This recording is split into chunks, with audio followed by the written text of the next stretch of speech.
ఇక petrol problem లేదు. Petrol ధరలు మొన్న పెరిగి ప్రపంచం అంతా పెరిగినాయి, మన దగ్గర పెరగకుండా కంట్రోల్ చేశారు. అలాగే డీజిల్ ధరలు పెరగకుండా కంట్రోల్ చేశారు. ఇప్పుడు కొంత ఆ మొన్న నష్టం ఏదైతే ఉందో దాన్ని పూడ్చడానికి ఏమన్నా ప్రయత్నించాలేమో కానీ, దానికోసం ఏమైనా పెంచాలేమో కానీ, మామూలుగా అయితే కనుక ఇక కంట్రోల్ అవుద్ది. ఎందుకంటే హార్ముజ్ జలసంధిని దిగ్బంధం వదిలేశారు.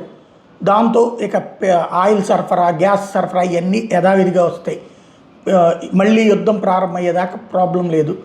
యుద్ధం ప్రారంభమైన ఈసారి ఆల్టర్నేటివ్ ఎవరి కాళ్ళు జాగ్రత్తలు తీసుకుంటారు. ముందైతే ఇప్పటికే టిఫిన్లో కూరలు తగ్గినాయి, భోజనంలో హోటళ్ళలో పెట్టేది, టిఫిన్లలో దోశ లాంటివి అవన్నీ తగ్గించారు. ఇప్పటికే గారెలు, మైసూర్ బజ్జీలు ఎట్లాంటివి ఎందుకంటే ఎక్కువగా వాడే, ఇప్పుడు ఇక ప్రాబ్లం లేదు. క్రమంగా ఇళ్ళకు కూడా మొన్న 2,500 3,000 రూపాయల దాకా కూడా గ్యాస్ బండల్ బ్లాక్లో అమ్మారు. ఇక పైన మళ్ళీ దారికి వచ్చేటటువంటి పరిస్థితి ఉంది. యుద్ధం మళ్ళీ ప్రారంభం కాకూడదని కోరుకుందాం.